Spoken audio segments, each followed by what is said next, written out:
I'm a child of the 80s, but I'm super nostalgic for the 90s because that was my childhood. That's when I grew up. And I love vintage stuff so much. And I'm that super obnoxious person that if anyone compliments me on my outfit, I go, thanks, it's vintage. And this week, I feel so lucky because I've been driving this 1994 Porsche 968 Cabrio. And because I love vintage so much, driving it has really put into perspective why I love vintage so much and also why analog is having such a resurgence.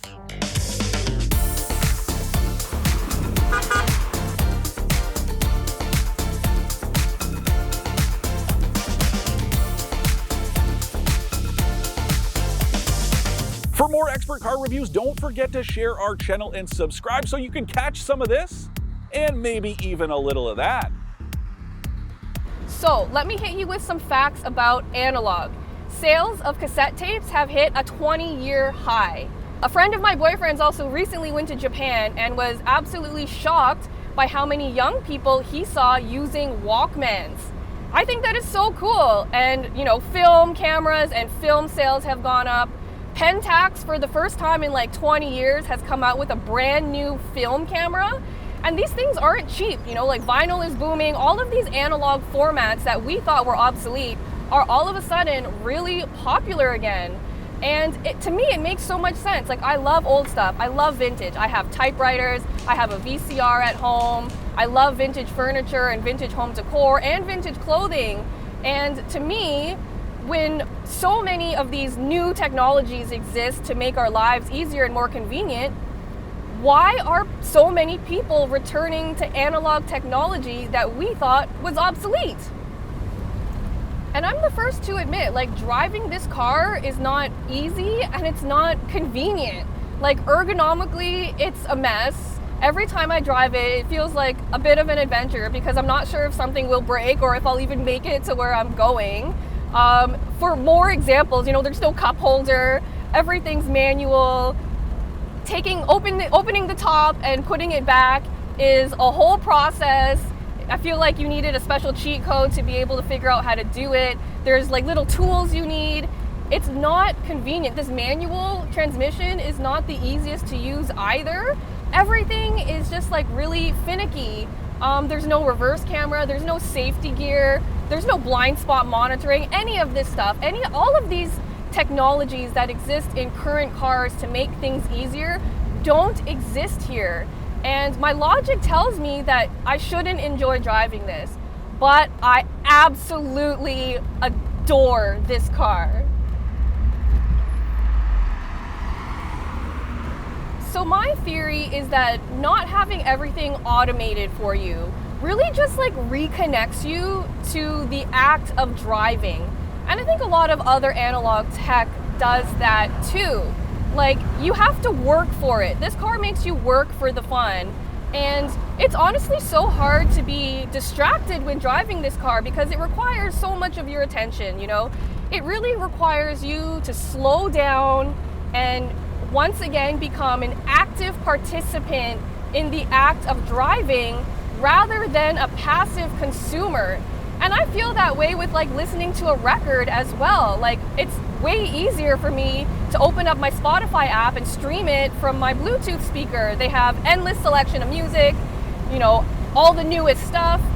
But sitting down and listening to a record, taking the time to flip through my record stack to pick one that suits the mood, putting it on the turntable, putting the needle down, and hearing the richness and the crackle and all of those imperfections really makes you slow down and enjoy the music more. And that's the same thing with this 964. Because you're forced to slow down and participate in everything that's happening, it just makes everything so much more engaging, rewarding, and way more fun. In an old car like this, even an everyday trip to the supermarket kind of feels like an adventure because you just never know. Like earlier today, we were adjusting the seats and all of a sudden it stopped working. These are just the things you need to expect when you have an old car. And for me, that just keeps things way more exciting. I like being kept on my feet. I love guessing what's next. And when I was getting to know this car, I was just constantly being delighted by all the things that I discovered, you know. I legitimately squealed when I discovered the pop-up headlights. I just think it was so cute. I lost my mind when I found out that there was a cassette organizer in the armrest. At first I thought it was for business cards, but when I found out it was for cassettes, I was just so happy. You know, even figuring out little things like how to turn on the interior lights and how to put the top down. It was so fun, and I love old stuff because it always gives you more opportunities to be surprised and delighted. So a little bit more about this car. This is a 1994 Porsche 968 Cabrio. And to be honest, I didn't really know that much about this car before I got into it, because like this isn't one of the iconic Porsches that people talk about all the time, you know. When people think iconic Porsches, they think air-cooled, rear-engined 911s with 6 cylinders, right? This is almost the complete opposite of that. It is a front-engine, water-cooled, 4-cylinder convertible. And I think that's what makes it super special, and I'll get back to that later. But this was the final front-engine car that Porsche produced up until the Cayenne was introduced in 2003. And so in its own way, it's kind of iconic in that sense. But yeah, this is a 4-cylinder car. It's got like 230 something horsepower, about the same amount of torque. I honestly thought that was a bit exaggerated. Like, this is not a fast car to drive.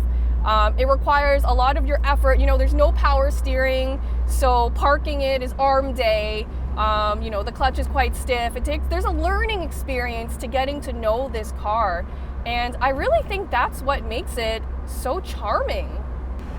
And because it's not one of those, you know, iconic air-cooled 911s that everyone wants, these ones aren't super expensive yet, and they're not highly collectible yet. And so there's about 5 of them available across the country on AutoTrader right now, and they're all under 40 grand. And I honestly think that to get your hands on a vintage Porsche, that's a good price to pay. And especially considering that analog is having a revival, those prices are only going to get higher. So I feel like now's the time to get something like this if you really want it. And another fun fact is that Porsche has incredible support for owners of vintage Porsches. You can get parts, catalogs, they have it all. And that to me just makes the experience a lot easier as well. So I've just been having an absolute blast driving this car. It's summer, the top is down, the weather is hot. And honestly, almost every time I'm stopped waiting at a stoplight, someone pulls up to me and wants to talk about how much they love this car. You know, they say stuff like, oh, they don't make them like this anymore. Like, I really love the style of this. It's so classic. And I'm so happy to see that people are still out driving them and enjoying them in the way that they were meant to be enjoyed. And I'm sure the people at Porsche are super happy when people are driving their cars and not just storing them in garages. I think we're all growing tired of being bombarded with new tech, AI, and a new iPhone every year, and I personally don't want to keep up with all of that. It feels really alienating, and all of this stuff doesn't truly exist to make our lives easier. It exists to separate us from our money. I just want to slow down, and analog does that for me. This old Porsche just speaks to me in a way that a new 911 doesn't. It just hits different.